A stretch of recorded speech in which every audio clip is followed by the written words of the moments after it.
Last जोंना quarter final गाबोननिफ्राय first सेमि final जागोन। दा कुमारिघाटा दख'रा दुलाराय बर' फरायसा आफादनि दैदेननायाव मोनसे समनि एबसुनि आफादगिरि मुंख्लं अबिराम बर'नि मुङाव जोङो जोलुर बादायलायनाय होदों। दा कुमारिघाटा एबसुआ खुंदों। दा बेवहाय गुबुन गुबुन हारि माहारिफोरनि बयबो रायजो राजाफ्रा दिनै बे फुटबलखौ नायनानै मोजां मोनदों। लोगोसे जोंनि गेजेराव मोनसे मोजां थासारि मोनसे दानायाव दिनै सहाय खालामदों। आरो बेवहाय आङो दिनै बाहागो लानानै आरो नैबे फुटबलनि आं जिहेतु मासिगिरि हिसाबै आं जोबोर मोजां मोनदों।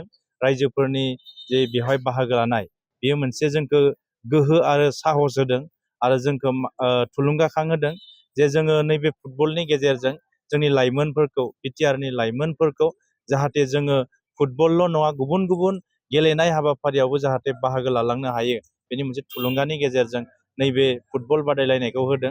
आरो बेखायनो आं बयखौबो खावलायगोन गाबोननिफ्राय टिकेटनि मोनसे बेबस्था खालामनाय जादों। दा बयबो जाहाथे बाहागो लायो, नायनो फैयो, आं बेखौ रायजो राजाफोरनिसिम खावलायदों। मोजां फुटबल हान्जाया गाबोननिफ्राय बेवहाय बाहागो लागोन। जोंनि बिटिआरनि बाहेरनिफ्रायबो बेवहाय बाहागो लागोन। आरो जोंनि मोजां नेसनेल लेभेलाव गेलेग्रा माखासे गेलेगिरिफोराबो गुबुन गुबुन हान्जाजों बेवहाय बाहागो लाफादों, गेलेनायखौ नुनो मोन्दों। आरो दाख्लैबावै जोंहा गुबुन हादोरनि गेलेगिरि प्लेयारफोरबो माखासे टिमा लानानै फैदों। दा बेखायनो मोनसे मोजां नायथावना बेवहाय फुटबल बादायलायनाय सोलिगासिनो दङ। दा बेखायनो गासैखौबो हेफाजाबजों लोगोसे जोंखौ मुंख्लं अबिराम बर'खौ जाहाथे जोङो अरायसम जोंनि गेजेराव लाखिलांबाय थानो हायो, बेनिखायनो बे फुटबलखौ आङो नायफैनो थाखाय बयखौबो खावलायबाय। बिटिआरनि थांनाय गोलाव समाव गोबां जों फुटबलनि सायाव प्रिफारेन्स होनायखौ बा नोजोर होनायखौ जों बारा नुवाखैमोन, बांद्राय नुनो मोनाखैमोन। नाथाय आथिखालाव प्रमद बर' बिथांनि दैदेननायाव दिनै फुटबलखौ मोनसे लेभेलाव लागै दिनै बिटिआर ओनसोलाव लांबाय, जायनोखि दिनै नेसनेल लेभेलसिम दिनै जोंनि बिटिआरनि फुटबलनि फारसे जि थानाय जोंनि रोंगौथि बेखौ दिनै गनायदों। मानोना दिनै जोङो भारतआव गुबुन गुबुन रायजोआव डुरान्ड काप खुङोमोन, जाय डुरान्ड कापखौ दिनै जों बिटिआरआव एभ्रि इयाराव खुंनायनि मोनसे जोङो दिनै मा मोनदों, चान्स मोनदों। जायनि गेजेरजों जोङो बेनि अनगायैबो जोङो आइएसपिएल दिनै खुंनो हादों। नर्थ इस्टआव थानाय जोंनि जोंनि 6 सिडिउल काउन्सिलफोरखौ लानानै दिनै मोनसे आइएसपिएल खुंदों।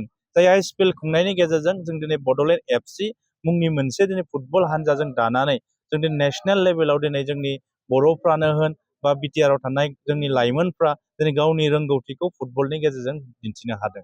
आरो बियो लाइमोनफोरखौ मोनसे थुलुंगा होदों।